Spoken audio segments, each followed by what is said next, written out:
La mécanicienne a été accusée d'avoir volé une pièce rare. Mais le millionnaire a vu une poupée en chiffon dans son atelier. C'était la même qu'il avait offerte à sa fille pour son 7e anniversaire, avant qu'elle ne disparaisse il y a 18 ans. Le vrombissement du moteur diesel résonnait dans l'atelier comme une mélodie familière. Manon Petit essuyait ses mains pleines de cambouis sur son bleu de travail. Un sourire satisfait aux lèvres. À 25 ans, elle avait cette assurance tranquille des gens qui maîtrisent parfaitement leur métier. Ses cheveux bruns étaient attachés en queue de cheval négligée, quelques mèches rebelles encadrant son visage aux traits volontaires. « Voilà, Madame Rousseau, votre Peugeot ronronne comme un chat maintenant », lança-t-elle à la dame âgée qui attendait près du comptoir. L'atelier de Manon se trouvait dans une rue tranquille de Vaux-en-Velin, en banlieue lyonnaise. Rien d'extraordinaire. Des murs en béton gris, des outils suspendus partout, l'odeur persistante d'huile moteur et de dégraissant. Mais c'était son royaume, l'endroit où elle se sentait vraiment elle-même. « Ma petite Manon, tu as des mains en or », s'exclama Madame Rousseau en lui tendant les billets. « Mon défunt mari aurait adoré te connaître. Il disait toujours que les meilleurs mécaniciens, c'étaient ceux qui écoutaient vraiment les moteurs. » Manon sourit. Elle avait grandi dans cet univers d'huile et de métal, élevée par Suzanne Petit, une femme au cœur immense qu'il avait trouvée orpheline à l'âge de 7 ans. Suzanne lui avait raconté l'histoire 1000 fois. Ses parents biologiques étaient morts dans un accident de voiture tragique. Elle était la seule survivante. Depuis, Suzanne était devenue sa mère, sa famille, son tout. « Maman va bien ?» demanda Madame Rousseau, avec cette sollicitude typique des quartiers où tout le monde se connaît. « Elle se repose un peu plus ces temps-ci », répondit Manon, une pointe d'inquiétude dans la voix. « L'âge, vous savez. » En réalité, Suzanne était malade, très malade. Le cancer la rongeait peu à peu. Même si elle refusait obstinément de l'admettre, Manon faisait semblant de croire aux mensonges de sa mère adoptive. Mais elle voyait bien les médicaments qui s'accumulaient, la fatigue qui s'installait. Le carillon de l'entrée retentit. Manon leva les yeux, s'attendant à voir un client habituel. Au lieu de cela, elle découvrit un homme en costume sombre, qui jurait complètement avec l'ambiance de l'atelier, grand, la cinquantaine, les cheveux grisonnants impeccablement coiffés. Il dégageait cette autorité naturelle des gens puissants. Ses chaussures italiennes brillaient sur le sol graisseux. « Mademoiselle Petit ?» Sa voix était tendue, chargée d'une colère mal contenue. « C'est moi. Qu'est-ce que je peux faire pour vous ?» L'homme s'avança d'un pas décidé. « Je suis François Delacroix. J'ai une Ferrari California T de 2015 et il me manque une pièce très précise, un boîtier électronique de gestion moteur, une pièce rare qui vaut plusieurs milliers d'euros. » Manon fronça les sourcils. « Et alors, je ne travaille pas sur les Ferrari. Monsieur, pas dans mes moyens, ni dans ma clientèle. » Justement, François claqua sa main sur le comptoir. « Cette pièce a disparu de mon garage il y a 3 jours. Et figurez-vous que j'ai des témoins qui vous ont vu traîner dans le quartier résidentiel où j'habite. » Le sang de Manon ne fit qu'un tour. « Vous êtes en train de m'accuser de vol. Je ne vous accuse pas, je vous dis que vous avez volé cette pièce. » Les yeux de François brillaient d'une fureur froide. « J'ai fait mes recherches. Une mécanique comme vous, qui peine à joindre les 2 bouts, qui tombe sur une pièce pareille. C'est tentant, non ?» Manon sentit la moutarde lui monter au nez. Elle avait horreur de l'injustice, et encore plus qu'on la traite de voleuse. « Monsieur, je ne sais pas qui vous êtes ni ce que vous croyez, mais vous pouvez fouiller mon atelier de fond en comble, je n'ai jamais rien volé de ma vie. »« Ah, vraiment ?» François sortit son téléphone. « J'ai des photos de vous près de ma propriété. J'étais peut-être dans votre quartier pour autre chose. Lyon n'est pas si grand, vous savez. Et puis, même si j'avais voulu voler votre précieuse pièce, qu'est-ce que j'en ferais? La revendre. À qui? Vous croyez que je connais le marché noir des pièces Ferrari ?» François hésita une seconde. Il devait reconnaître que l'argument tenait la route. Cette fille avait l'air sincère, et sa colère semblait authentique. Mais alors, où était passée cette maudite pièce? « Écoutez, mademoiselle Petit, je suis désolée si je me trompe. Mais cette pièce représente beaucoup pour moi, cette voiture. » Il s'interrompit, comme s'il en avait trop dit. « Cette voiture appartenait à ma femme, elle est morte il y a des années. » L'expression de Manon s'adoucit légèrement. « Je comprends que ce soit important pour vous, mais je vous jure sur la tête de ma mère que je n'ai rien volé. » François l'observa attentivement. Il y avait quelque chose dans le regard de cette fille, quelque chose de familier qui le troublait. Ses yeux verts, cette façon de relever le menton quand elle était en colère. Cela lui rappelait quelqu'un. Mais il n'arrivait pas à mettre le doigt dessus. « Vous permettez que je jette un œil ?» demanda-t-il d'un ton moins agressif. Juste pour être sûr. Manon écarta les bras. « Faites donc. Mais ensuite, vous me ficherez la paix. » François commença à faire le tour de l'atelier. Il examina les établis, les tiroirs, les étagères. Manon le suivait du regard, les bras croisés, toujours sur la défensive. Il s'approcha d'une vieille caisse à outils en métal, posée sur un établi près de la fenêtre. « C'est votre boîte à outils. Depuis que je suis gamine, oui. » François l'ouvrit machinalement. À l'intérieur, bien rangé, des clés, des tournevis, quelques pièces de rechange, mais dans un coin, protégé par un chiffon propre, se trouvait quelque chose qui n'avait rien à faire là. Une petite poupée de chiffon, usée par les années. Le monde de François s'arrêta de tourner. Ses mains tremblèrent quand il souleva délicatement la poupée. Le tissu était délavé. L'un des bras portait une petite couture.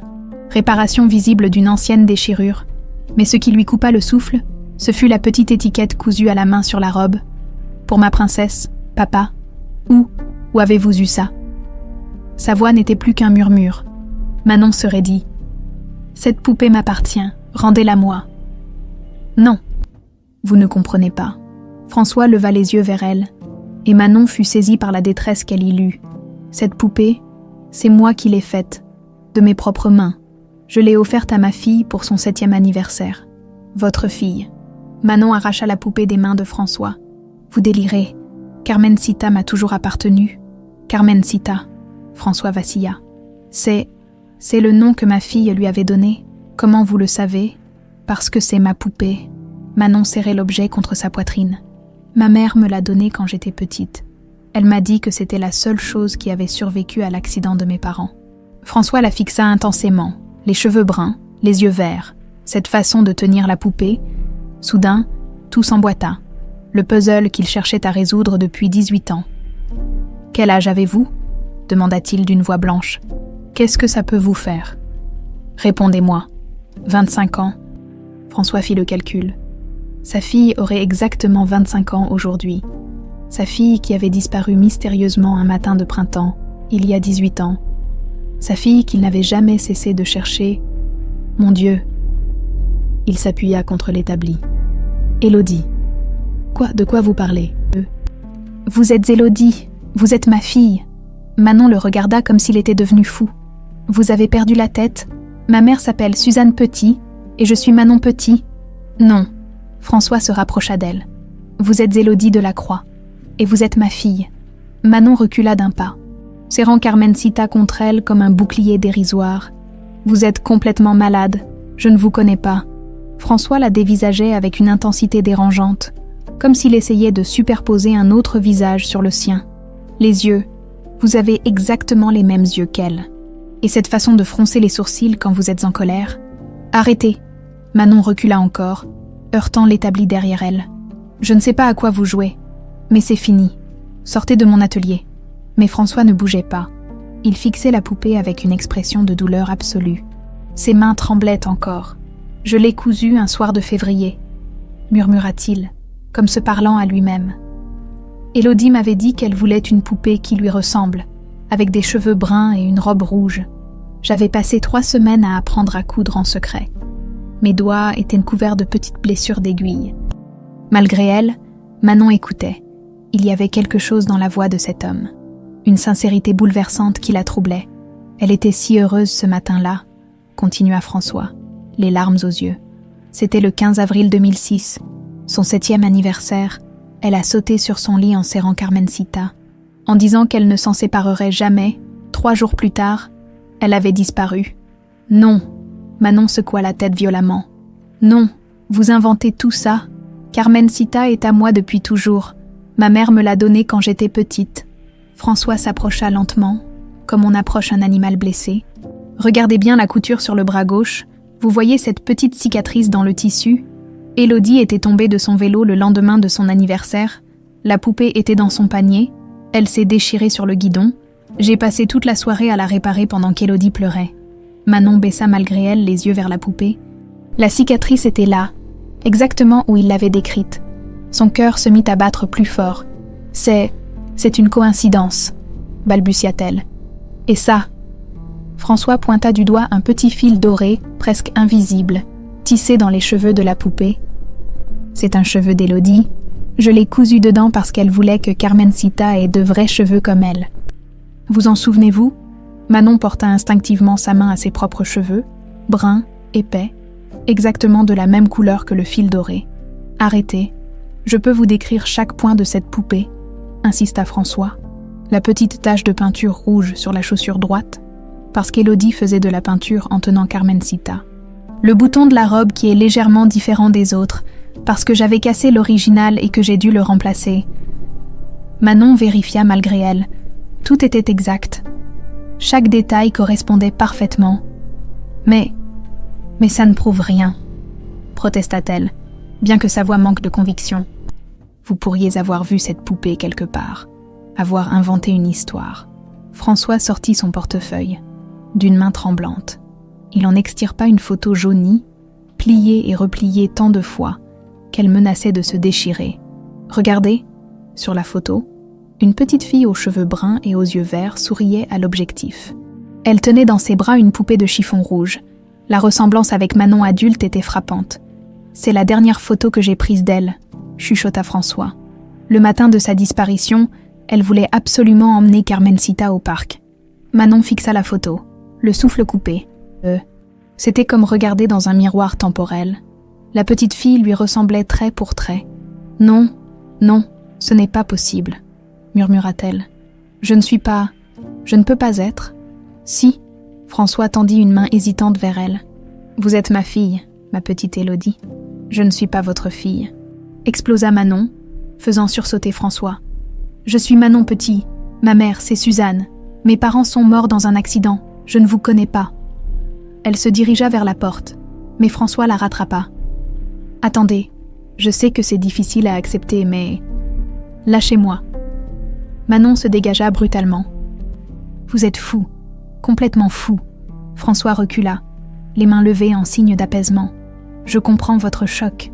Moi-même, je n'arrive pas à y croire. Après toutes ces années. » Il s'effondra sur une chaise, soudain vidé de toute énergie. « Vous savez combien de fois j'ai cru la retrouver? Combien de fausses pistes j'ai suivies? J'ai engagé des détectives privés, j'ai dépensé une fortune, j'ai retourné toute la France. Et elle était là, si proche. » Malgré sa colère, Manon fut touchée par la détresse évidente de cet homme. « Écoutez, monsieur, Delacroix, c'est ça. Je compatis vraiment pour votre fille disparue. Mais ce n'est pas moi. Je ne suis pas elle. Alors comment expliquez-vous la poupée ?» François releva la tête vers elle. « Comment expliquez-vous que vous possédiez l'objet le plus personnel de ma fille disparue ?» Manon hésita. C'était vrai que l'histoire de Carmencita l'avait toujours troublée. Suzanne avait toujours été vague sur les détails de l'accident, se contentant de dire que c'était trop douloureux d'en parler. « Ma mère m'a dit que c'était tout ce qui avait survécu à l'accident », répéta-t-elle. Mais sa voix manquait de fermeté. « Quel accident? Où? Quand exactement? Je ne sais pas précisément. J'étais trop petite pour comprendre. Vous n'avez jamais voulu en savoir plus. » Manon se mordit la lèvre. En réalité, si, elle avait souvent posé des questions, mais Suzanne se mettait à pleurer chaque fois qu'elle abordait le sujet. Avec le temps, Manon avait cessé de demander, ne voulant pas faire souffrir sa mère adoptive. « Vos papiers d'identité », insista François. « Votre acte de naissance, vos documents officiels, ils datent de quand? De quoi je me mêle? Répondez-moi, s'il vous plaît. » Manon réfléchit. En fait, elle n'avait obtenu ses vrais papiers d'identité qu'à l'adolescence. Avant, Suzanne s'occupait de tout.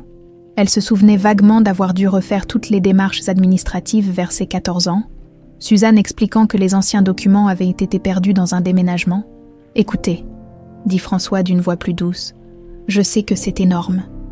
Je sais que ça bouleverse tout ce en quoi vous croyez. Mais accepteriez-vous de faire un test ADN? Un test ADN, pour en avoir le cœur net, si je me trompe.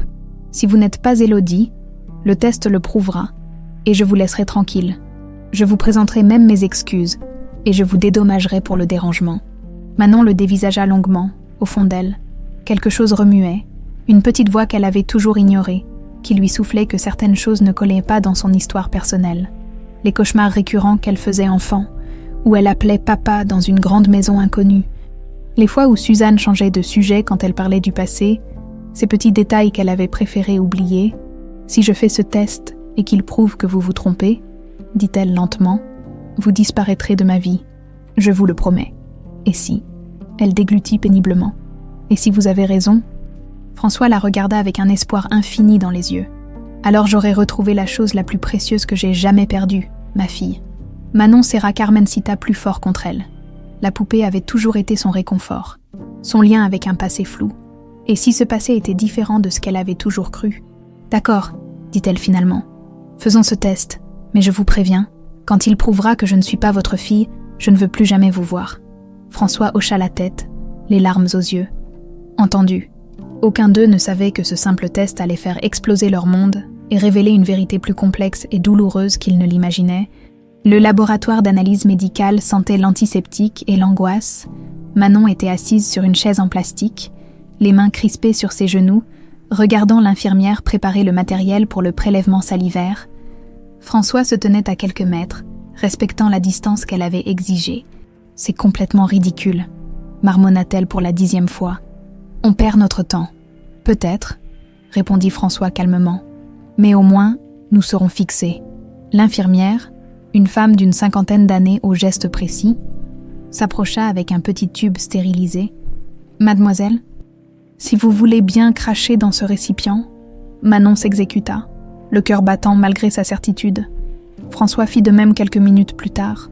Le geste était simple, presque dérisoire, mais il portait en lui le poids d'une vérité qui pourrait tout changer. Les résultats seront disponibles dans 48 heures, annonça l'infirmière en étiquetant soigneusement les échantillons. Nous vous appellerons dès qu'ils seront prêts. Dehors, sur le parking du laboratoire, François et Manon se retrouvèrent face à face dans un silence pesant. La réalité de ce qu'ils venaient de faire les frappait de plein fouet. 48 heures, répéta Manon d'une voix blanche. Oui, je vais rentrer chez moi. Elle se dirigea vers sa vieille Citroën couverte de rouille. Manon, François fit un pas vers elle. Si jamais, si les résultats, il n'y aura pas de si jamais, coupa-t-elle sèchement. Dans 2 jours, vous saurez que vous vous êtes trompé. Et on n'en parlera plus. Mais en montant dans sa voiture, Manon sentit ses mains trembler sur le volant. Pourquoi avait-elle si peur, si elle était certaine de son identité? Pourquoi cette angoisse qui lui nouait l'estomac? De retour chez elle, dans le petit appartement qu'elle partageait avec Suzanne, Manon trouva sa mère adoptive assoupie dans son fauteuil. Le cancer la fatiguait de plus en plus. Et ses siestes se faisaient plus fréquentes. Manon l'observa avec tendresse. Ce visage ridé qu'elle connaissait par cœur. Ses mains qui l'avaient consolée tant de fois. Comment cet homme pouvait-il prétendre que Suzanne n'était pas sa vraie mère? Manon, Suzanne ouvrit les yeux. Tu es rentrée tôt.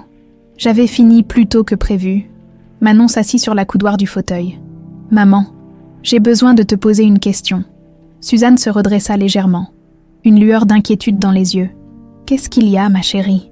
L'accident de mes parents. Tu peux me raconter exactement comment ça s'est passé? Le visage de Suzanne se ferma aussitôt. Oh Manon, pourquoi remuer tout ça? C'est si douloureux. Mais j'ai le droit de savoir, insista Manon. Je ne suis plus une enfant. Où ça s'est passé? Comment tu m'as trouvée? Suzanne détourna le regard. C'était sur l'autoroute. Un carambolage horrible.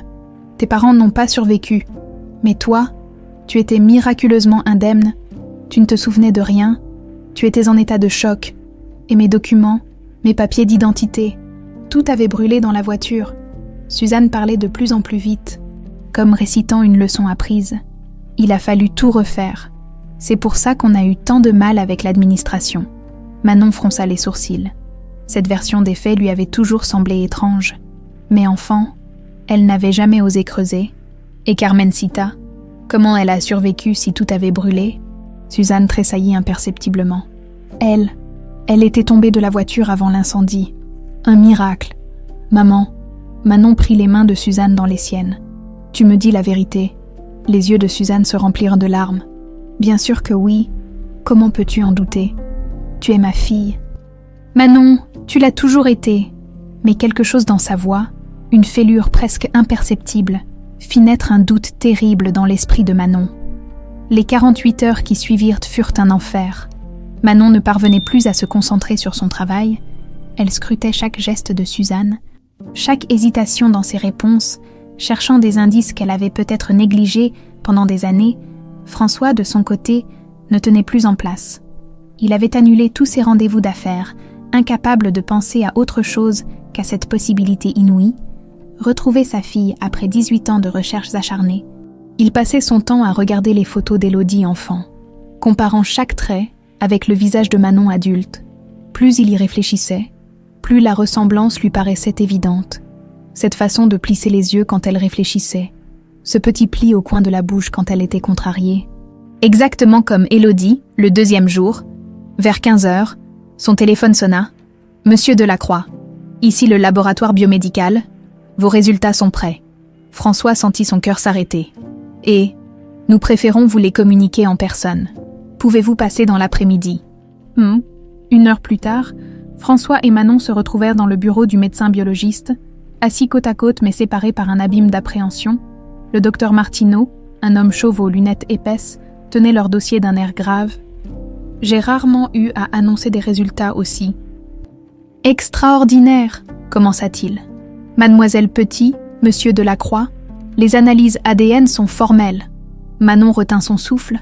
François ferma les yeux. « Vous êtes bien père et fille. La compatibilité génétique est de 99,97%.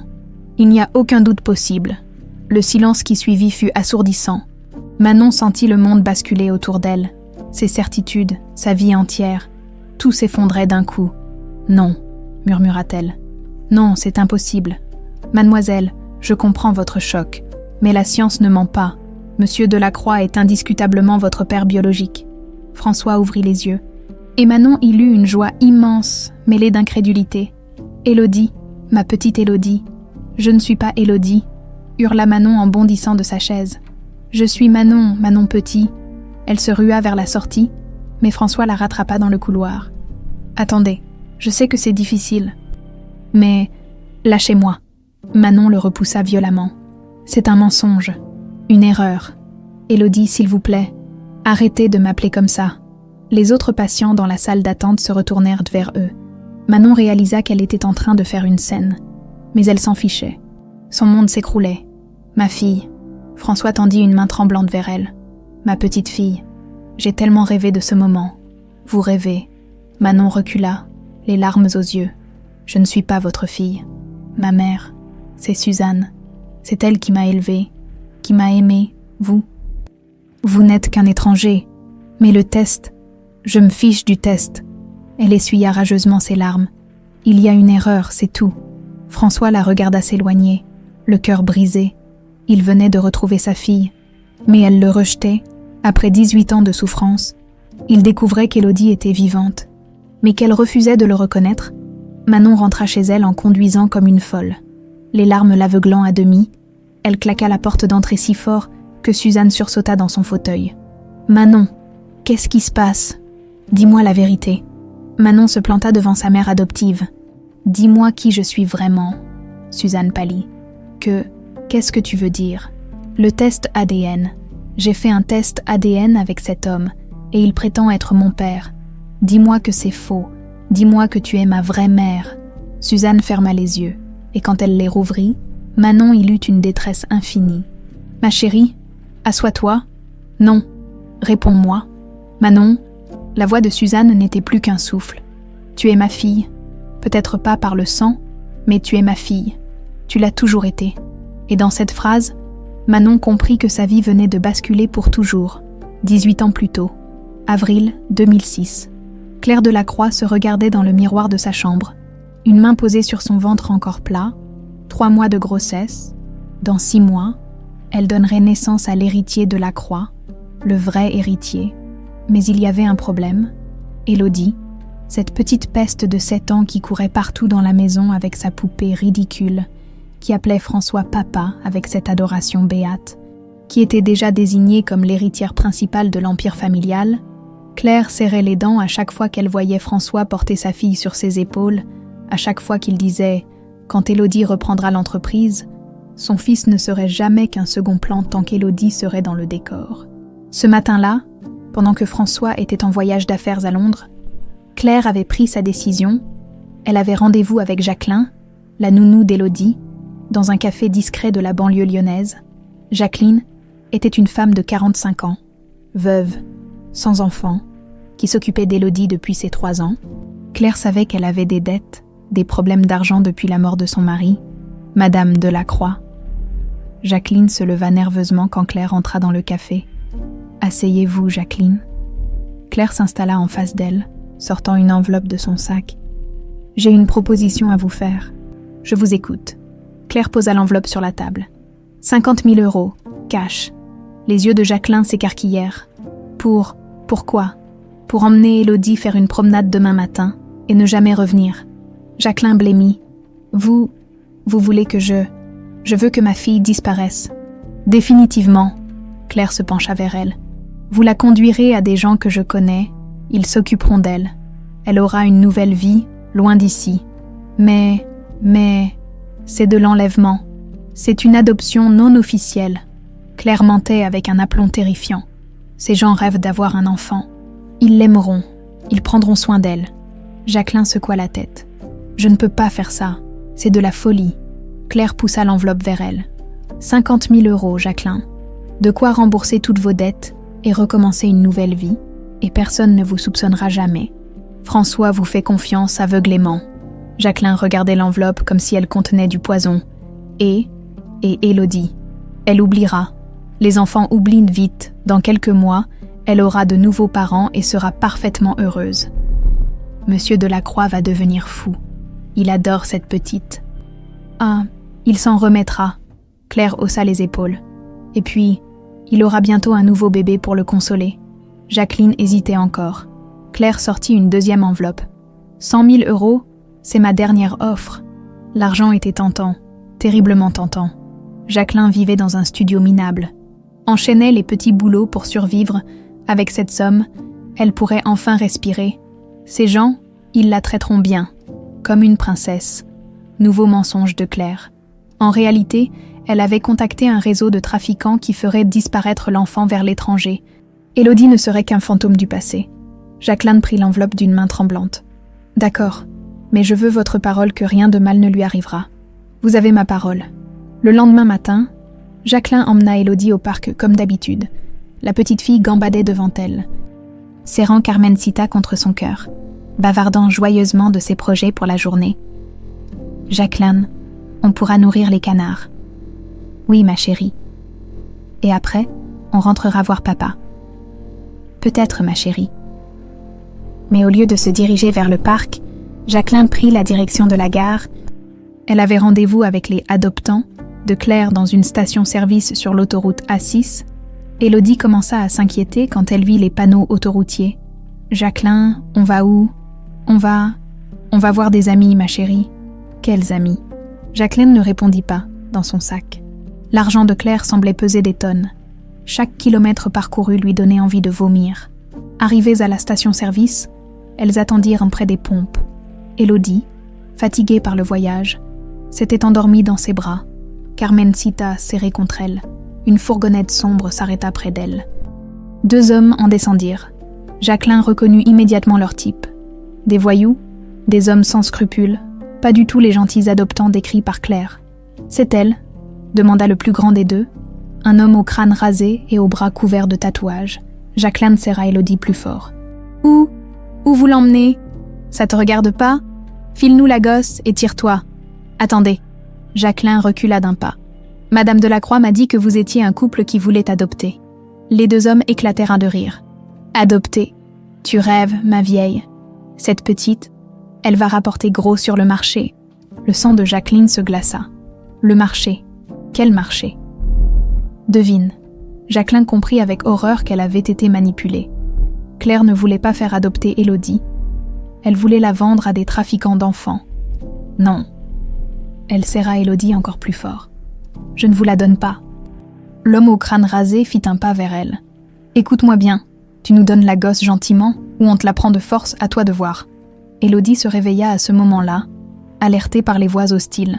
« Jacqueline, j'ai peur. » « N'aie pas peur, ma chérie. » Jacqueline regardait désespérément autour d'elle. cherchant une issue. Tout va bien. Mais tout n'allait pas bien. L'homme s'approchait, tendant les bras vers Élodie. C'est alors que Jacqueline prit la décision qui allait changer le cours de leur vie. Elle tourna les talons et courut vers sa voiture. Élodie dans les bras. « Hé, reviens ici !» cria l'homme.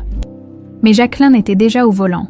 Démarrant en trombe, dans le rétroviseur, elle vit les deux hommes remonter dans leur fourgonnette pour la poursuivre. Elle roula comme une folle pendant des heures, prenant des routes de campagne au hasard, s'arrêtant seulement quand elle fut certaine d'avoir semé ses poursuivants. Élodie pleurait, réclamant son papa, ne comprenant pas ce qui se passait. C'est dans un petit village des Cévennes que Jacqueline fit la rencontre qui allait tout changer. Épuisée, à bout de nerfs, elle s'était arrêtée dans un café pour reprendre ses esprits. Élodie s'était endormie sur ses genoux. « Ça va, ma petite dame ?» demanda une femme d'une 50aine d'années, au visage bienveillant. « Vous avez l'air épuisée. » Jacqueline éclata en sanglots. « Je ne sais plus quoi faire. » La femme s'appelait Suzanne Petit, veuve récente, sans enfant. Elle vivait seule dans le village depuis la mort de son mari. Quelque chose dans la détresse de Jacqueline et dans le visage innocent d'Élodie la toucha profondément. « Venez chez moi », proposa-t-elle spontanément. « Vous et votre fille, vous avez besoin de repos. » Cette nuit-là, dans la petite maison de Suzanne, Jacqueline raconta tout. L'argent de Claire, les trafiquants, sa fuite désespérée. Suzanne l'écouta sans juger, le cœur serré par ce récit d'horreur. « Il faut prévenir la police », dit-elle finalement. « Non. » Jacqueline secoua la tête. « Claire Delacroix est trop puissante. Elle trouvera un moyen de s'en sortir.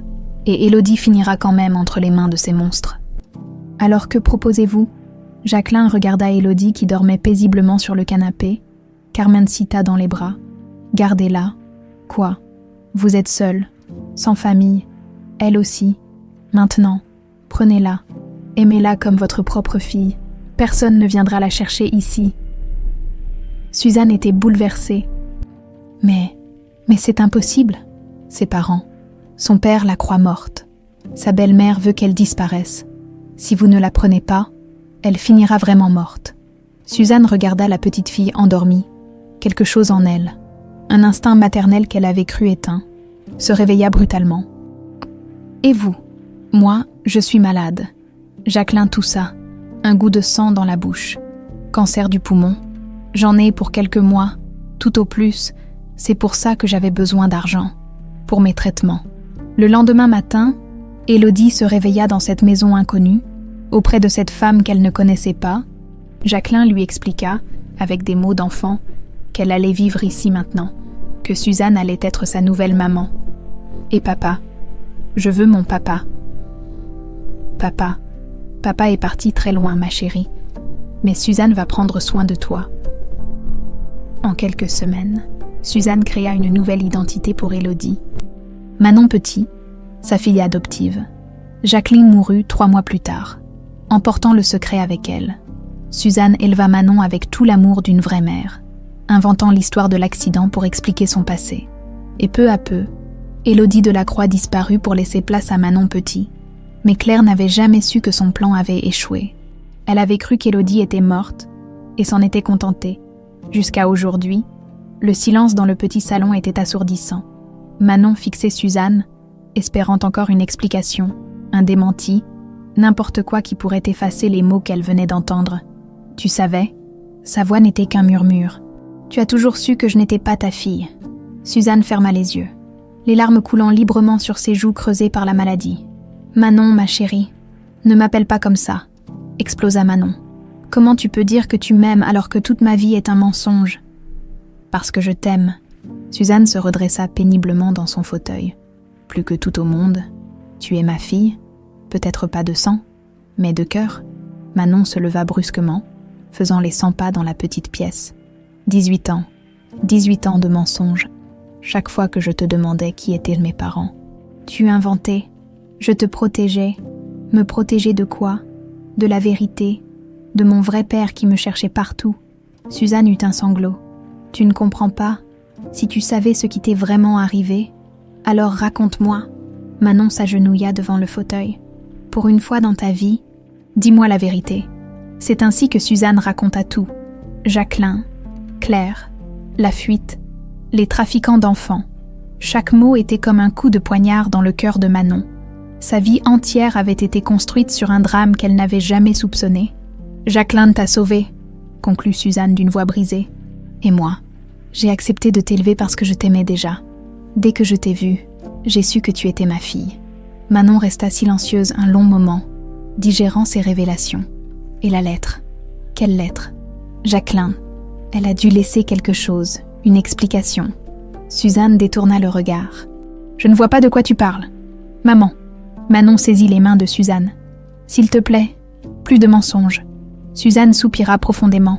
« Dans ma chambre, sous le matelas, Jacqueline m'a laissé une lettre avant de mourir. Je n'ai jamais eu le courage de te la montrer. » Pendant que Manon lisait la lettre de Jacqueline dans la chambre de Suzanne, François arpentait le hall de son hôtel particulier à Écully.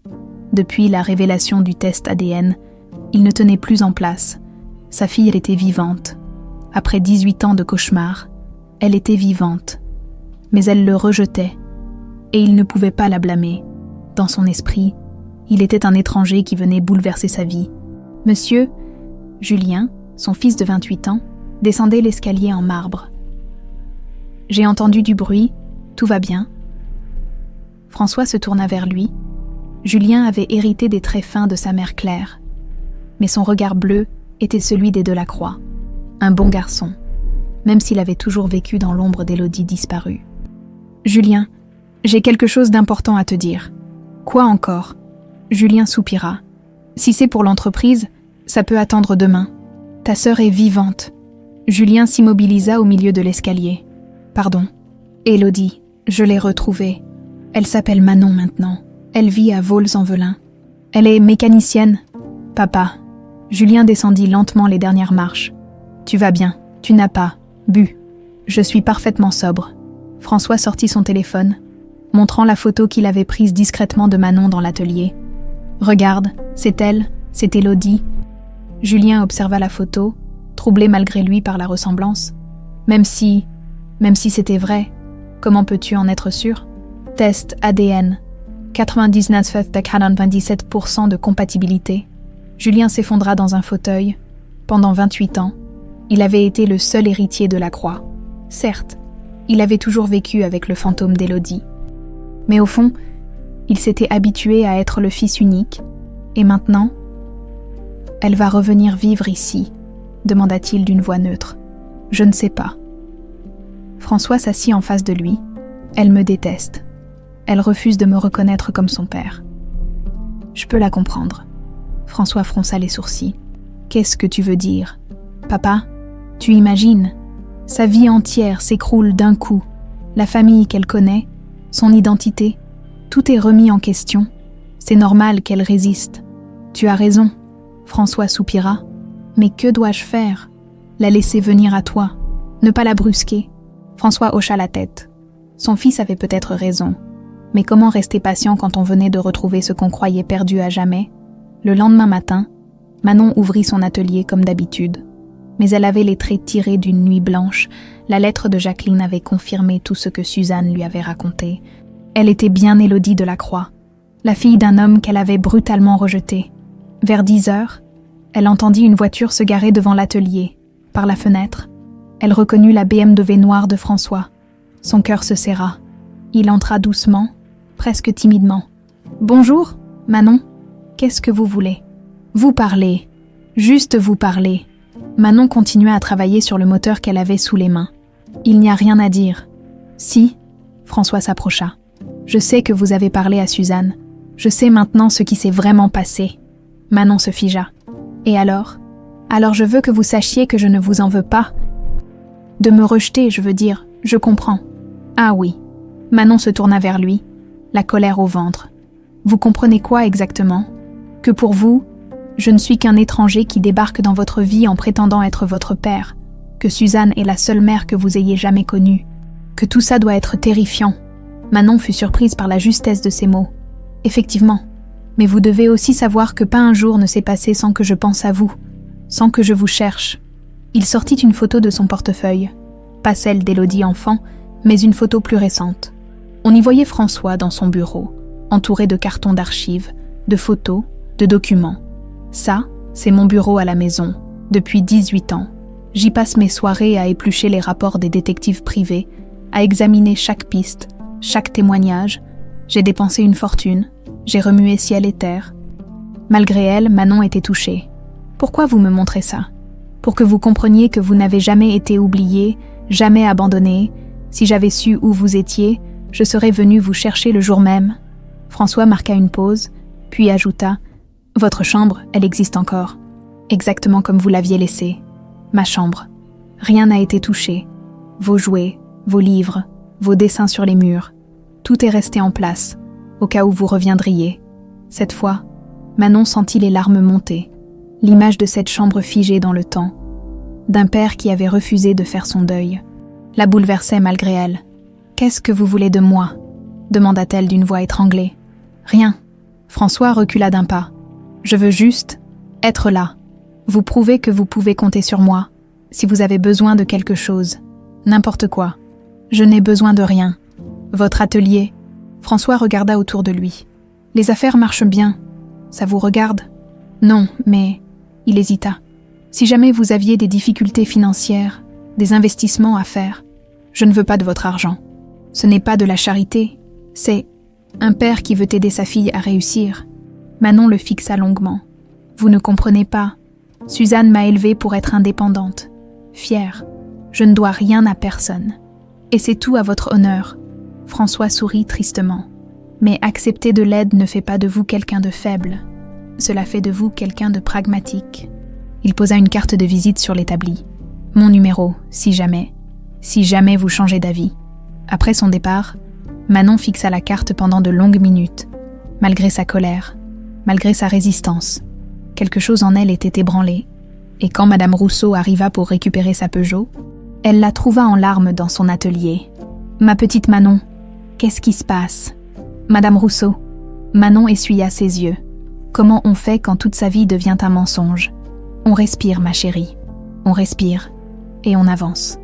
Un pas après l'autre. » Mais Manon n'était pas sûre de savoir dans quelle direction avancer. Julien Delacroix n'arrivait pas à dormir, depuis que son père lui avait annoncé le retour d'Élodie. 1000 questions se bousculèrent dans sa tête. Comment était-ce possible ? Où avait-elle vécu pendant 18 ans ? Et surtout, pourquoi maintenant ? Il se leva de son lit et descendit dans le bureau de François. Les cartons d'archives étaient toujours là, témoins silencieux d'une obsession qui avait duré presque 2 décennies. Julien n'y avait jamais vraiment prêté attention, considérant les recherches de son père comme une façon malsaine de s'accrocher au passé. Mais maintenant que sa sœur était retrouvée, ces documents prenaient un sens nouveau. Il ouvrit le premier carton, rapport de police, témoignage, photo de la scène de crime. Crime. Julien fronça les sourcils. Il avait toujours cru qu'Élodie avait simplement disparu, pas qu'il y avait eu crime. Un dossier attira son attention. Interrogatoire de Jacqueline Moreau. Nounou. Il l'ouvrit et commença à lire. Le rapport était daté du lendemain de la disparition. Jacqueline y expliquait qu'elle avait emmené Élodie au parc comme d'habitude, qu'elle s'était absentée quelques minutes pour acheter des bonbons, et qu'à son retour, la petite fille avait disparu. Mais quelque chose clochait dans le témoignage. Les détails ne collaient pas, les horaires étaient de flou, et surtout, Jacqueline semblait nerveuse. Selon les notes de l'enquêteur, Julien continua à fouiller. Il trouva un autre document qui le fit sursauter. Un relevé bancaire au nom de Jacqueline Moreau, daté de quelques jours avant la disparition. Un virement de 100 000 € venait d'être effectué sur son compte. L'origine du virement n'était pas mentionnée. 100 000 €, murmura Julien. D'où venait cet argent ? Il chercha d'autres indices, dans un dossier marqué « Pistes abandonnées ». Il découvrit une note manuscrite de François. Jacqueline Moreau décédée d'un cancer. Mars 2007. Impossible de l'interroger davantage. Piste close. Julien se figea. Jacqueline était morte moins d'1 an après la disparition d'Élodie. N'était-ce pas un hasard troublant ? Il monta au grenier, là où étaient stockées les affaires personnelles de sa mère Claire. Peut-être y trouverait-il des réponses. Claire avait toujours été discrète sur cette période, se contentant de dire que c'était trop douloureux d'en parler, au milieu des cartons poussiéreux. Julien tomba sur un petit coffre-fort qu'il n'avait jamais remarqué. Il était dissimulé derrière d'anciens vêtements. Le cadenas était un modèle simple, à combinaison numérique. Julien tenta plusieurs codes, la date de naissance de Claire, celle de François, la sienne, rien. Puis, par intuition, il essaya la date de naissance d'Élodie, 15-04-99. Le coffre s'ouvrit, à l'intérieur, des documents soigneusement rangés. Julien en sortit un premier, un contrat avec une agence de placement familial basée en Espagne. Il écarquilla les yeux en lisant les détails. L'agence proposait des adoptions discrètes pour des familles aisées, voulant éviter les lourdeurs administratives. Un deuxième document lui coupa le souffle. Un reçu de paiement de 100 000 €, daté du 16 avril 2006, le lendemain de la disparition d'Élodie. Le bénéficiaire était Jacqueline Moreau. Mon Dieu! Julien se laissa tomber sur une caisse. Maman a payé Jacqueline pour enlever Élodie. Mais il y avait plus, au fond du coffre, une lettre manuscrite de Claire. Visiblement jamais envoyée. « François, si tu lis cette lettre, c'est que quelque chose m'est arrivé et que tu as découvert la vérité. Je ne regrette rien. Élodie était un obstacle à l'avenir de notre fils. Julien mérite d'hériter de l'empire de la Croix. Pas cette gamine que tu chérissais plus que tout. J'ai fait ce qu'il fallait pour protéger notre famille. Élodie est en sécurité quelque part, avec des gens qui prendront soin d'elle. C'est mieux. Ainsi, Claire. » Julien relut la lettre 3 fois, n'arrivant pas à croire ce qu'il découvrait. Sa mère avait organisé l'enlèvement de sa propre belle-fille. Pour lui, pour qu'il soit l'unique héritier, il se sentit soudain nauséeux. Pendant 18 ans, il avait profité de cette situation, sans jamais se douter qu'elle était le fruit d'un crime abominable. Le lendemain matin, Julien attendait sa mère à la sortie de son cours de yoga à Écully. Claire arriva vers 9h, élégante comme toujours dans son ensemble Chanel. « Julien, qu'est-ce que tu fais là? Il faut qu'on parle, maman. Maintenant, j'ai rendez-vous chez le coiffeur dans 1 heure. Maintenant. » Le ton de Julien était sans appel.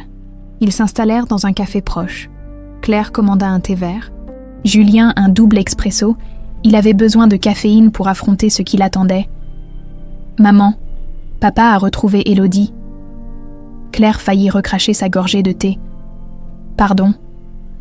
Élodie, elle est vivante. Elle s'appelle Manon maintenant. Elle vit à Lyon. » Le visage de Claire se décomposa.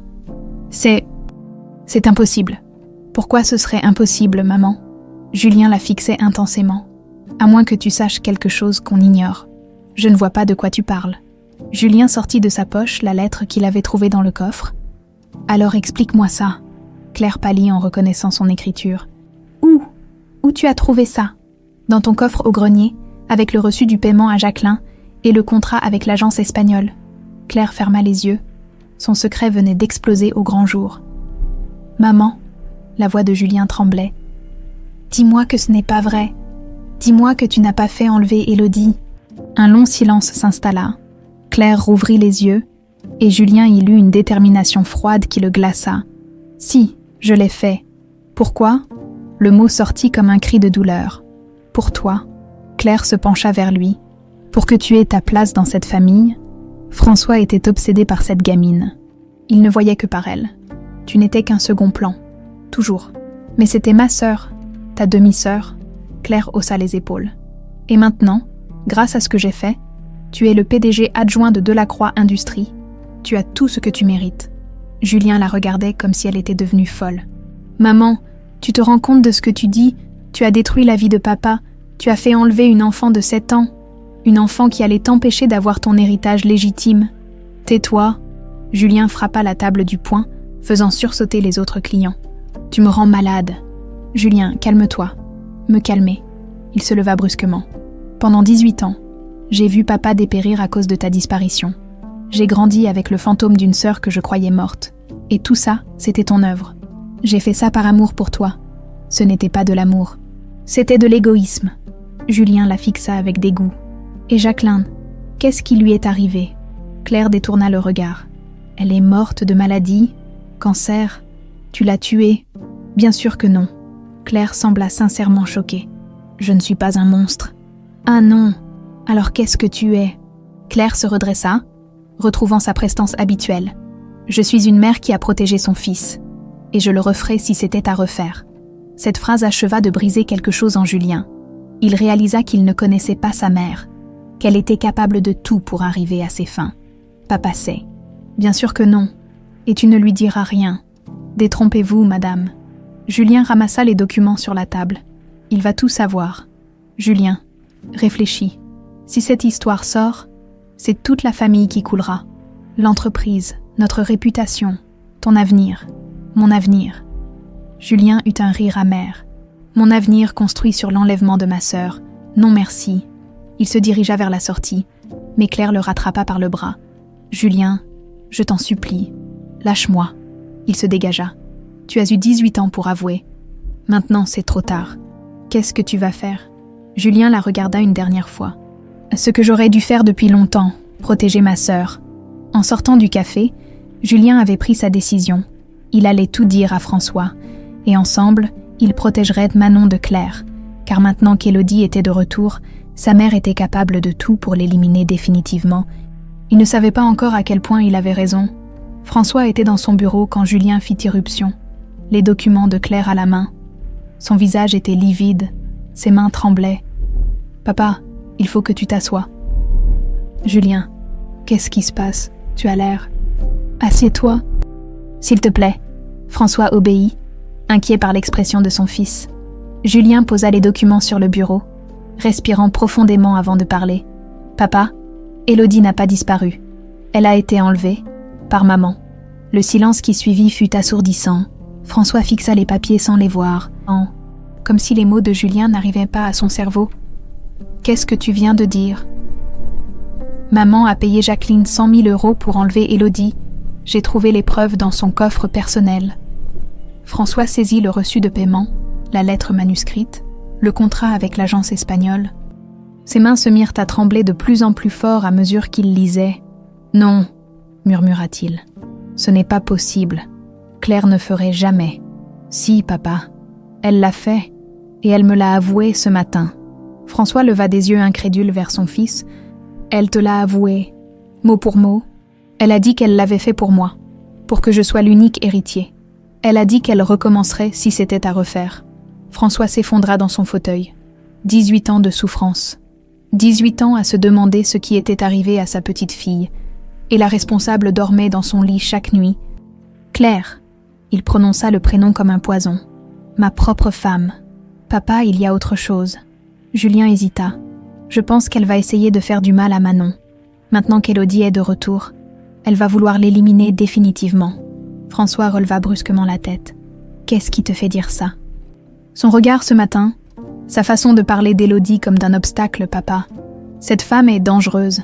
Elle a détruit notre famille une fois. Elle peut recommencer. François se leva d'un bond. « Où est Claire maintenant ?»« Je ne sais pas. Elle était au café il y a 1 heure, mais... » François était déjà en train de composer un numéro sur son téléphone. « Manon, c'est François. Où êtes-vous » La voix de Manon lui parvint, tendue. « À l'atelier. Pourquoi ? Surtout ne bougez pas. J'arrive avec Julien. Et méfiez-vous de Claire. » « Claire, qui est Claire ? Ma femme ? Votre belle-mère. Elle peut être dangereuse. Je ne comprends pas. Je vous expliquerai. Nous arrivons. » François raccrocha et se tourna vers Julien. « En voiture. Maintenant. » Pendant ce temps, dans son salon de thé favori, Claire sirotait son thé en réfléchissant. Julien avait découvert la vérité. C'était un problème. Mais le vrai problème, c'était cette Manon. Tant qu'elle serait vivante, elle représenterait une menace pour l'avenir de Julien. Claire sortit son téléphone et composa un numéro qu'elle n'avait pas utilisé depuis des années. « Bonsoir Victor, c'est Claire Delacroix. » Une voix rauque lui répondit. « Madame Delacroix, ça fait longtemps. Qu'est-ce que je peux faire pour vous ?» Victor Petrov était un homme à tout faire que Claire avait rencontré des années plus tôt lors d'un voyage d'affaires en Europe de l'Est. Un homme sans scrupules, capable de faire disparaître n'importe qui contre la bonne somme. « J'ai un problème à régler. » Discrètement, comme d'habitude, dites-moi tout. Claire lui donna l'adresse de l'atelier de Manon, ainsi qu'une description détaillée. Elle s'appelle Manon Petit, 25 ans, brune, yeux verts, mécanicienne. Et vous voulez que ça ressemble à quoi ? Un accident, quelque chose de crédible. Une explosion dans l'atelier, par exemple. Ces endroits sont pleins de produits inflammables. Ça va coûter cher, 50 000 €. Marché conclu, Mais je veux que ce soit fait aujourd'hui. Entendu? Vous aurez de mes nouvelles ce soir. Claire raccrocha avec un sourire satisfait. Dans quelques heures, le problème Manon serait réglé définitivement. Manon était en train de réparer un pot d'échappement quand elle entendit une voiture se garer devant l'atelier. Elle jeta un coup d'œil par la fenêtre et vit François descendre de sa BMW, accompagné d'un jeune homme brun qu'elle ne connaissait pas. François entra précipitamment, l'air paniqué. « Manon, ça va ? » ?»« Oui, pourquoi ça n'irait pas ?» Elle regarda le jeune homme. « Et lui, c'est qui ? » ?»« Julien, mon fils, votre demi-frère. » Julien s'avança timidement. « Bonjour Manon, je suis désolée de faire votre connaissance dans ces circonstances. » Manon le détailla rapidement. Il lui ressemblait un peu, avec les traits fins des Delacroix. Mais son regard était bienveillant, contrairement à la froideur qu'elle avait perçue chez François au début. « Alors, vous allez m'expliquer ce qui se passe ?» demanda-t-elle. « Cette histoire de Claire. Cette urgence. » François et Julien échangèrent un regard, puis François prit la parole. « Manon, Claire, ma femme, est celle qui a organisé votre enlèvement. » Manon laissa tomber sa clé à molette. « Quoi ? Elle a payé Jacqueline pour vous faire disparaître, pour que Julien soit l'unique héritier. Vous en êtes sûr ?» Julien sortit les documents. « J'ai les preuves, et elle me l'a avoué ce matin. » Manon lut les papiers, le cœur battant. Tout s'éclairait maintenant. La fuite de Jacqueline, sa mort prématurée, les mensonges de Suzanne. Cette femme, sa voix tremblait de colère. « Oh, cette femme a détruit ma vie, notre vie, » corrigea François. « Elle nous a tous détruits. »« Et maintenant ?» demanda Manon. « Qu'est-ce qu'elle va faire ?»« C'est ça le problème, » répondit Julien. « Je pense qu'elle va essayer de vous éliminer. Vous êtes de retour. Vous représentez une menace pour ses plans. Vous croyez qu'elle oserait. Maman a déjà prouvé qu'elle était capable de tout, » dit Julien amèrement. « Si elle a pu faire enlever une enfant de 7 ans, elle peut faire tuer une adulte de 25 ans. » François observait l'atelier d'un œil inquiet. « Cet endroit n'est pas sûr. Il faut que vous veniez avec nous. »« Hors de question, » protesta Manon. « Je ne vais pas me cacher.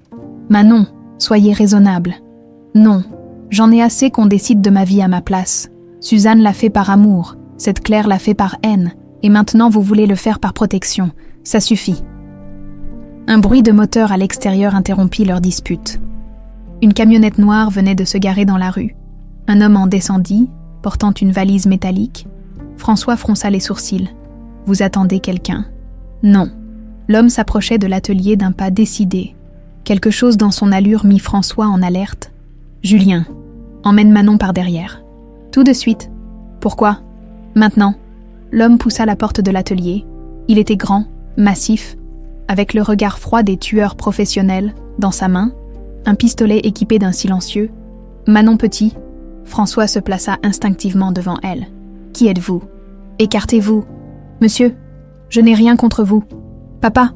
Julien était paralysé par la peur. « Sortez par derrière !» cria François. « Vite !»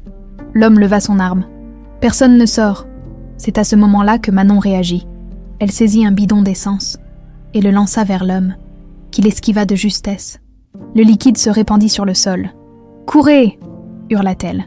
François et Julien se précipitèrent vers la sortie de secours, pendant que Manon se cachait derrière un établi. L'homme la poursuivait, marchant prudemment sur le sol glissant. « Vous ne pouvez pas m'échapper, » dit-il calmement. « Madame Delacroix paie bien pour ce genre de service. »« Claire !» Manon sentit la rage l'envahir. « Cette salope !» Elle saisit une torche de soudure et l'alluma. La flamme bleue jaillit dans l'air saturé de vapeur d'essence. « Attention !» cria l'homme. « Vous allez nous faire sauter. »« Parfait !» répondit Manon. « Si je meurs, vous mourrez avec moi. » L'homme hésita. Il n'était pas payé pour mourir, juste pour tuer. « Posez cette torche, et je vous promets que ce sera rapide. » Allez au diable. À l'extérieur, François appelait les secours sur son portable. « Police, vite !» Un homme armé dans un atelier de mécanique. Soudain, ils entendirent un coup de feu étouffé, puis le silence. Le silence qui suivit le coup de feu était assourdissant. François et Julien, tapis derrière la BMW, n'osaient pas bouger. Les secondes s'étiraient comme des heures. « Manon » chuchota François. « Manon, vous m'entendez ?» Aucune réponse. Julien serra le bras de son père. « Papa, il faut qu'on aille voir. Non, c'est peut-être un piège. Mais François n'y tenait plus. Sa fille venait peut-être de mourir, et il était resté caché comme un lâche. Il se redressa lentement, scrutant l'intérieur de l'atelier par la porte entrebâillée. Ce qu'il vit le soulagea et l'horrifia à la fois. Manon était debout, tremblante, tenant encore la torche allumée. À ses pieds gisait le tueur, une mare de sang s'élargissant sous sa tête, dans sa main crispée, une clé anglaise maculée de rouge. Manon. François se précipita vers elle. Elle se tourna vers lui, les yeux hagards. Je l'ai tué. Il a tiré, j'ai esquivé, et je l'ai frappé avec la clé. Vous n'aviez pas le choix. François la prit dans ses bras. Il allait vous tuer. Manon tremblait de tous ses membres, le choc post-traumatique la saisissant brutalement. Il a dit que Claire payait bien pour ce genre de service. Cette salope, explosa François. Elle a osé. Julien les rejoignit, évitant soigneusement de regarder le corps. Les flics arrivent, j'entends les sirènes. Effectivement, le hurlement des sirènes se rapprochait rapidement. Dans quelques minutes, l'atelier serait envahi de policiers et d'enquêteurs. « Manon, écoutez-moi », dit François en la tenant par les épaules. « Vous allez leur dire exactement ce qui s'est passé. Cet homme était un tueur à gages envoyé par Claire. Nous avons les preuves de ses crimes passés. Et s'ils ne me croient pas, ils vous croiront. Julien et moi sommes témoins. » Et puis, François sortit son téléphone. J'ai enregistré toute la conversation. Les premières voitures de police s'arrêtèrent devant l'atelier. François leva les mains en signe de reddition quand les agents surgirent, armes au poing. « Police, tout le monde au sol. »« Attendez !» cria François. « Nous sommes les victimes. Le tueur est mort. » 3 heures plus tard, au commissariat de Vaux-en-Velin, l'inspecteur Moreau interrogeait Manon dans une petite salle aux murs nus. Elle avait raconté son histoire 3 fois. Et chaque fois, les détails concordèrent parfaitement. Mademoiselle Petit. Ou dois-je dire Mademoiselle Delacroix ? Appelez-moi Manon. Manon, votre version des faits est cohérente avec les témoignages de MM, Delacroix, et l'enregistrement audio confirme vos dires. Et alors ? Alors, vous avez agi en légitime défense. Le tueur, Victor Petrov, était un criminel recherché par Interpol. Vous avez rendu service à la société en l'éliminant. Manon soupira de soulagement. Et pour Claire Delacroix, nous allons l'arrêter dans l'heure. Complicité de tentative de meurtre, organisation d'enlèvement d'enfants, elle va passer un long moment en prison. Bien. L'inspecteur ferma son carnet. Vous pouvez partir, mais restez disponible. Nous aurons peut-être d'autres questions. Dans le couloir, François et Julien l'attendaient. François se leva dès qu'il la vit. Alors, légitime défense, je suis libre. Et Claire, ils vont l'arrêter. François ferma les yeux, un mélange de soulagement et de douleur sur le visage. Sa femme, celle qu'il avait aimée, celle qui lui avait donné Julien, était un monstre. « Papa !» Julien posa une main sur son épaule. « Ça va aller. »« Oui, non, je ne sais pas. » François regarda Manon. « Mais au moins, vous êtes en sécurité maintenant. » Manon hocha la tête. Mais quelque chose la préoccupait encore. « Il faut que je rentre voir Suzanne après tout ça. Elle doit être inquiète. Je vous accompagne, » proposa François. « Non. » Manon secoua la tête. « Pas encore. J'ai besoin de temps pour digérer tout ça, pour réfléchir. » François acquiesça, même si ça lui faisait mal. « Je comprends. Mais... » Manon hésita. « Demain, si vous voulez, vous pourrez venir prendre le café, avec Julien. » Pour la première fois depuis des jours, François sourit vraiment. « J'aimerais beaucoup. » Pendant ce temps, Claire Delacroix finissait de faire ses valises dans sa chambre. Elle avait appris l'échec de Victor par un contact et savait que son arrestation était imminente. Mais elle n'avait pas dit son dernier mot. Elle glissa dans sa valise un petit flacon qu'elle conservait depuis des années dans son coffre-fort personnel. Du poison, incolore et inodore, qu'elle avait acheté sur le dark web, le même qu'elle avait utilisé pour éliminer Hélène. La première femme de François, des années plus tôt, si elle ne pouvait pas faire tuer Manon, elle s'en chargerait personnellement. Elle monta dans sa Porsche et prit la direction de Vaux-en-Velin. Elle connaissait l'adresse de l'appartement de Suzanne, l'avait obtenue en soudoyant un employé de mairie. Il était temps de finir le travail qu'elle avait commencé 18 ans plus tôt. Manon poussa la porte de l'appartement, épuisée par cette journée infernale. Suzanne l'attendait dans son fauteuil, l'air inquiet. « Ma chérie, j'ai vu aux infos qu'il y avait eu un incident dans ton atelier. Tout va bien. Maman. Manon s'agenouilla près du fauteuil. Mais j'ai des choses importantes à te dire. Quoi donc? J'ai rencontré mon père biologique. Et j'ai découvert la vérité sur Claire Delacroix. Le visage de Suzanne se ferma. Oh, pourquoi tu ne m'as jamais parlé d'elle? Parce que j'avais peur que tu découvres qu'elle avait voulu te faire du mal. J'avais peur que tu partes à sa recherche pour te venger. Eh bien, c'est elle qui m'a trouvée. Elle a envoyé un tueur pour m'éliminer. Suzanne porta une main à sa bouche. Mon Dieu, tu vas bien? Oui, l'homme est mort. Claire va être arrêtée. Et ton père? Manon soupira. Je ne sais pas quoi penser de lui. Il a l'air sincère. Il m'a cherché pendant 18 ans, mais c'est dur d'accepter qu'il existe. Exactement. Manon prit les mains de Suzanne. Maman, quoi qu'il arrive, tu resteras ma vraie mère, celle qui m'a élevée, aimée, protégée. Les larmes coulaient sur les joues de Suzanne. Ma petite fille. C'est à ce moment-là qu'on sonna à la porte. Manon fronça les sourcils. Tu attends quelqu'un? Non. Manon alla ouvrir.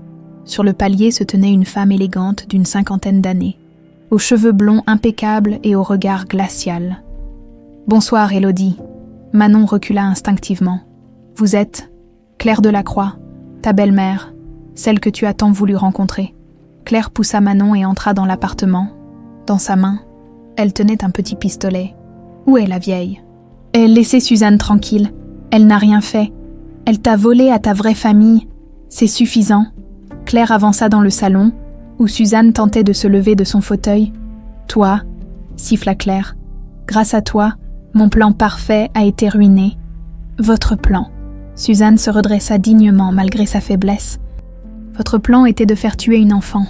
Mon plan était de protéger l'avenir de mon fils, en détruisant celui d'une autre. Claire leva son arme vers Suzanne. Assez parlé. Il est temps de corriger les erreurs du passé. Non. Manon se jeta devant Suzanne. Si vous voulez la tuer, il faudra d'abord me tuer. Claire eut un sourire cruel. Avec plaisir, je vais vous éliminer toutes les deux, et cette fois, personne ne viendra gâcher mes plans. Elle arma son pistolet, le pointant vers le cœur de Manon. Adieu, Élodie. Tu aurais dû rester morte. Le doigt de Claire se crispa sur la détente. Dans ses yeux brillait une folie froide, calculatrice. Manon ferma les yeux, se préparant à l'impact. Mais le coup de feu n'arriva jamais. Police, lâchez votre arme. La porte d'entrée explosa sous la poussée de plusieurs agents. L'inspecteur Moreau surgit le premier, son arme pointée vers Claire. Madame Delacroix, posez immédiatement ce pistolet. Claire se retourna surprise. Comment? Votre mari nous a prévenus. Il craignait que vous veniez ici. Derrière les policiers, François et Julien apparurent. François avait les traits tirés par l'angoisse. « Claire, arrête ça !» cria-t-il. « Tu as déjà fait assez de mal. Toi. » Claire braqua son arme vers lui. « Tu m'as trahi. Tu t'es trahie toute seule, il y a 18 ans. » L'inspecteur Moreau profita de la distraction pour se rapprocher. « Madame, vous êtes cernée. Rendez-vous. » Claire regardait autour d'elle. Réalisant qu'elle était prise au piège, son plan parfait s'effondrait une seconde fois. Jamais. Elle repointa son arme vers Manon. « Si je ne peux pas avoir mon fils unique, personne n'aura sa sœur. » Elle pressa la détente, mais Suzanne, malgré sa faiblesse, s'était jetée devant Manon. La balle l'atteignit en pleine poitrine. Elle s'effondra dans les bras de sa fille adoptive. « Maman !» hurla Manon. Dans la confusion qui suivit, l'inspecteur Moreau neutralisa Claire d'un coup de crosse. La femme s'effondra, inconsciente. « Appelez une ambulance !» cria François en se précipitant vers Suzanne. Manon berçait sa mère adoptive, le sang coulant entre ses doigts. « Maman, reste avec moi. Ne me laisse pas. » Suzanne ouvrit difficilement les yeux. Sa respiration était laborieuse, saccadée. « Ma chérie, chut, ne parle pas. Les secours arrivent. » « Non. » Suzanne secoua faiblement la tête. « Je sens que c'est la fin. » « Ne dis pas ça. » Suzanne leva une main tremblante vers le visage de Manon. « Écoute-moi, j'ai quelque chose à te dire. Maman, va chercher, dans ma chambre, sous le matelas, il y a une autre lettre. Une autre lettre. De Jacqueline, sa dernière lettre. » François s'agenouilla près d'elle. « Je vais la chercher. » Il revint quelques instants plus tard, avec une enveloppe jaunie, portant l'écriture de Jacqueline, Suzanne fit signe à Manon de l'ouvrir, d'une voix tremblante. Manon lut à haute voix. « Ma chère Suzanne, si vous lisez cette lettre, c'est que je ne suis plus là et qu'Élodie a grandi. J'ai voulu vous laisser cette dernière explication pour qu'elle comprenne un jour pourquoi j'ai fait ce que j'ai fait. Je n'ai jamais eu d'enfant. Quand Claire Delacroix m'a proposé cet argent pour enlever Élodie, j'ai d'abord pensé à mes dettes, à ma maladie, mais quand j'ai vu ces hommes, ces monstres qui voulaient acheter cette petite fille innocente, j'ai compris que j'avais une chance de me racheter. En sauvant Élodie, j'ai sauvé mon âme. En vous la confiant, j'ai donné un sens à ma mort prochaine. Cet enfant m'a permis de faire un dernier acte d'amour dans ma vie ratée. Suzanne, vous avez été la mère qu'Élodie méritait. Ne vous sentez jamais coupable de l'avoir aimée. L'amour n'a pas de frontières, pas de sang. Vous êtes sa vraie mère, celle qui l'a fait grandir. Mais un jour, elle devra connaître ses origines, et j'espère qu'elle trouvera la force de pardonner à son père biologique. Il n'a jamais cessé de la chercher. Il l'aime plus que tout. Dites-lui que Jacqueline, la nounou qui l'a sauvée, n'a jamais regretté son geste. Dites-lui qu'elle peut être fière de qui elle est devenue. Avec tout mon amour, Jacqueline Moreau. Manon termina la lecture, les larmes aux yeux. Suzanne souriait faiblement. Tu vois, même Jacqueline savait que tu retrouverais ton père. Un jour, maman, Manon, Suzanne cherchait son souffle. Je veux que tu me promettes quelque chose, tout ce que tu veux. Pardonne à ton père. Il n'est pas responsable de ce qui t'est arrivé. Et accepte Julien comme ton frère. Il est bon. Je l'ai vu dans ses yeux. Manon regarda François et Julien qui se tenaient en retrait, respectant ce moment d'intimité entre une mère et sa fille. Je te le promets, maman. Et surtout, Suzanne toussa, du sang apparaissant au coin de ses lèvres. Surtout, sois heureuse. Tu mérites toute la joie du monde. Ma princesse. Les sirènes de l'ambulance résonnèrent dans la rue, mais il était trop tard. Suzanne ferma les yeux pour la dernière fois, un sourire paisible sur les lèvres. « Maman ?»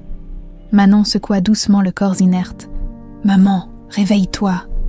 Mais Suzanne Petit était partie rejoindre Jacqueline. Laissant derrière elle une fille qui avait appris le vrai sens de l'amour maternel, les funérailles eurent lieu 3 jours plus tard, dans la petite église de Vaux-en-Velin. Manon avait insisté pour que Suzanne soit enterrée dignement, avec tous les honneurs qu'elle méritait. François avait tout organisé. Discrètement, sans que Manon ait à s'occuper de quoi que ce soit, il avait payé les frais, choisi les fleurs, rédigé l'avis de décès, pas pour se faire valoir, mais par respect pour la femme qui avait élevé sa fille. Devant la tombe, Manon déposa la poupée Carmencita. « Merci, maman, pour tout. » François s'approcha doucement. Elle était exceptionnelle. Oui, Manon essuya ses larmes. Elle m'a appris que l'amour n'a pas besoin du sang pour exister. C'est une belle leçon. Julien les rejoignit, tenant un bouquet de roses blanches. J'aimerais dire quelque chose, si vous permettez. Manon hocha la tête. Madame Petit. Suzanne.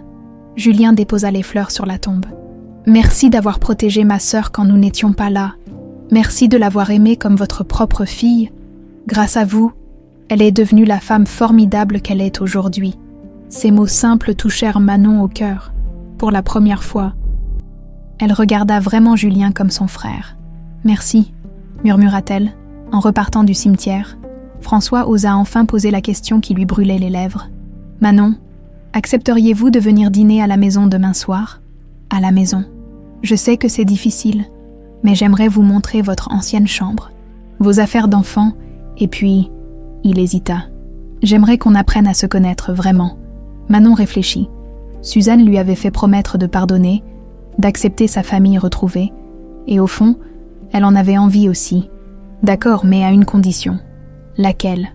On met une photo de Suzanne quelque part dans la maison, pour qu'elle fasse partie de la famille, elle aussi. François sourit, ému. Bien sûr, elle aura la place d'honneur. Julien glissa son bras sous celui de Manon. Bienvenue à la maison, sœurette. Pour la première fois depuis des jours. Manon sourit vraiment. Suzanne aurait été fière ce soir-là. Dans sa cellule, Claire Delacroix regardait par la petite fenêtre barrée. Elle avait tout perdu. Son mari, sa liberté, son fils qui refusait de la voir. Mais étrangement, elle ne regrettait rien. Jusqu'au bout, elle avait essayé de protéger l'héritage de Julien, même si elle avait échoué dans sa tête malade. Elle se persuadait encore qu'elle avait eu raison, dehors. La famille Delacroix se reconstruisait sans elle, et c'était très bien ainsi. 1 an plus tard, le soleil matinal filtrait à travers les grandes baies vitrées de l'ancien atelier de Manon, transformé en quelque chose d'extraordinaire. Là où résonnaient autrefois les bruits de clés à molette et de moteurs, s'élevaient maintenant les voix enjouées de jeunes apprentis, découvrant les secrets de la mécanique. Manon observait avec fierté ses 12 élèves, âgés de 16 à 25 ans, tous issus de quartiers difficiles. Le centre de formation Suzanne Petit était devenu en quelques mois une référence dans la région lyonnaise. Mademoiselle Manon l'appela Kevin, un jeune de 18 ans qui avait quitté l'école sans diplôme. « J'arrive pas à régler ce carburateur. » Manon s'approcha en souriant. « Montre-moi ça. Et rappelle-toi, patience et précision, c'est la base de tout. » Elle guida ses gestes avec la même patience que Suzanne avait eue avec elle autrefois. En enseignant, elle perpétuait l'amour et la transmission que sa mère adoptive lui avait inculqués. « Voilà !» s'exclama Kevin quand le moteur se mit enfin à ronronner parfaitement. « J'ai réussi. Félicitations. Dans 6 mois, tu auras ton cap et tu pourras postuler dans n'importe quel garage de Lyon. » Au fond de l'atelier, François rangeait des outils neufs dans les armoires métalliques. À 53 ans, il avait appris à manier une clé anglaise avec la même dextérité qu'il signait autrefois des contrats de millions d'euros. « Papa, tu peux venir m'aider » lança Manon. Le mot « papa » coulait maintenant naturellement de ses lèvres. Il avait fallu du temps, des efforts, des moments de doute. Mais peu à peu, Manon avait appris à l'aimer. Non pas comme le père idéalisé de son enfance perdue, mais comme l'homme qu'il était, imparfait, mais sincère dans son désir de rattraper le temps perdu. François accourut aussitôt. « Qu'est-ce qu'il te faut ? Aide-moi à porter ce moteur sur l'établi. » Ensemble, ils soulevèrent à la pièce lourde. Cette complicité dans le travail manuel était devenue leur langage d'amour. François avait découvert la satisfaction simple de créer quelque chose de ses mains, loin des abstractions financières de son empire. « Au fait, dit-il en s'époussetant les mains, j'ai reçu une proposition intéressante ce matin. Ah oui, le maire de Villeurbanne veut créer un second centre de formation. Il a entendu parler de nos résultats. 100% de nos diplômés trouvent un emploi dans les 3 mois. Manon sourit. Et qu'est-ce que tu lui as répondu ? Que c'était toi qui décidais. C'est ton projet, ta vision. Cette délicatesse de François la touchait toujours. Il avait financé le centre sans jamais chercher à en prendre le contrôle. Il restait dans l'ombre, respectant son indépendance tout en l'aidant discrètement. « On en parlera ce soir à la maison », répondit Manon, en famille. Le soir venu, dans la grande salle à manger de l'hôtel particulier des Delacroix, la famille se retrouva autour d'un repas simple préparé par Julien. Le jeune homme avait découvert une passion pour la cuisine, qu'il pratiquait comme une forme de méditation après ses journées à diriger l'entreprise familiale. « Alors, cette proposition de Villeurbanne ?» demanda Julien en servant une ratatouille parfumée. « Tentante, » répondit Manon, « mais j'aimerais votre avis. » « Mon avis. » Julien sourit. « Fonce. Tu changes la vie de ces jeunes. Regarde Kevin. Il y a 1 an, il dealait au coin des rues. Maintenant, il rêve de monter son propre garage. » François acquiesça. « Julien a raison. Et financièrement, l'entreprise peut soutenir l'expansion sans problème. » Manon observa ces 2 hommes qui étaient devenus sa famille. Julien, d'abord méfiant et jaloux, était devenu son complice le plus fidèle. Il avait renoncé à une partie de son héritage pour financer le centre, sans jamais le lui reprocher. « Il y a une condition, » dit-elle finalement. « Laquelle ?» demandèrent-ils en chœur. « Le nouveau centre s'appellera Centre de formation Jacqueline Moreau. » François et Julien échangèrent un regard ému. Manon avait cette façon touchante de toujours honorer ceux qui l'avaient aidée. « C'est parfait, » murmura François. « Jacqueline mérite d'être rappelée. » Après le dîner, ils se retrouvèrent dans le salon, devant la cheminée. Sur le manteau trônait la photo de Suzanne, entourée de celles d'Hélène et de Jacqueline. Les 3 femmes qui avaient façonné la vie de Manon étaient réunies dans ce sanctuaire familial. À côté des photos, dans une vitrine d'honneur, se trouvait Carmencita. La petite poupée de chiffon avait retrouvé sa place d'origine, mais elle portait maintenant autour du cou un petit médaillon avec la photo de Suzanne. « Tu sais, » dit François en regardant les photos, « parfois je me dis que tout s'est passé comme ça devait se passer. »« Qu'est-ce que tu veux dire ?» demanda Manon. « Si Claire n'avait pas fait ce qu'elle a fait, tu n'aurais jamais connu Suzanne. Tu aurais grandi dans le luxe, certes, mais tu n'aurais peut-être pas eu cette force, cette indépendance qui te caractérise.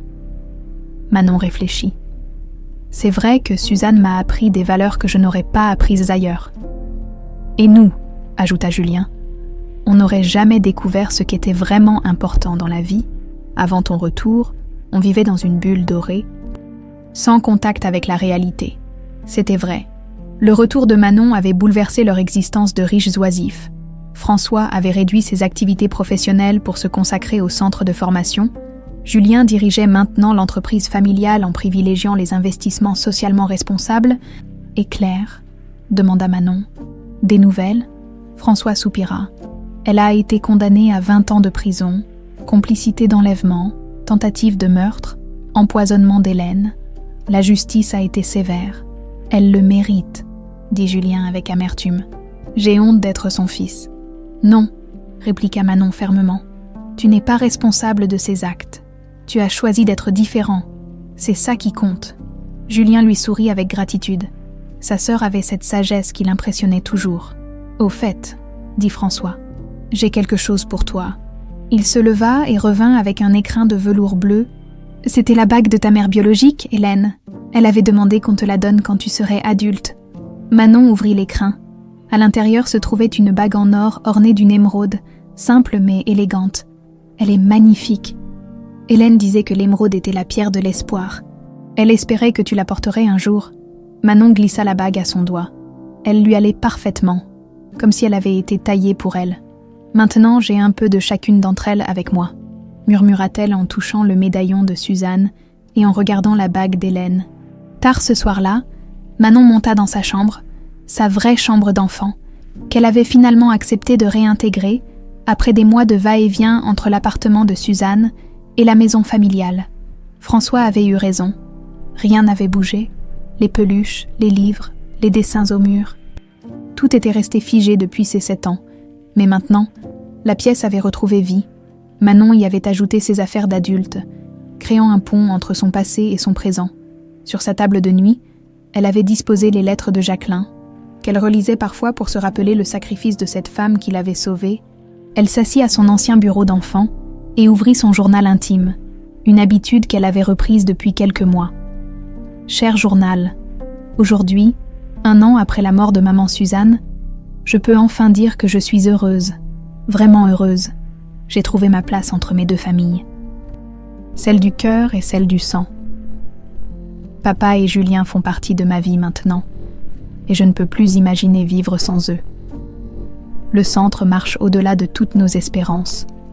Voir ces jeunes retrouver confiance en eux me donne l'impression de continuer l'œuvre de Suzanne. Parfois, je me demande si elle me voit. Je me demande si elle est fière de ce que je suis devenue. J'espère que oui. Demain, on commence les travaux du 2e centre. Une nouvelle aventure nous attend. Jacqueline avait raison dans sa lettre. L'amour n'a pas de frontières. On peut avoir plusieurs familles, plusieurs mères, plusieurs vies, et toutes peuvent coexister dans un même cœur. Je suis Élodie Delacroix et Manon Petit, les 2 à la fois. Et c'est très bien comme ça. Bonne nuit, maman Suzanne, bonne nuit, maman Hélène, bonne nuit, Jacqueline, merci pour tout. Manon. En refermant son journal, Manon sourit, dehors. Lyon scintillait dans la nuit, quelque part dans cette ville. D'autres jeunes en difficulté dormaient, sans savoir qu'une chance les attendait peut-être. Elle éteignit la lumière et s'endormit paisiblement. Carmencita serrée contre elle comme autrefois. Sa vie avait été un puzzle complexe, fait de mensonges et de vérités, de douleur et de joie. Mais finalement, toutes les pièces avaient trouvé leur place. L'amour avait vaincu la haine. La famille s'était reconstruite. Et l'avenir s'ouvrait, plein de promesses.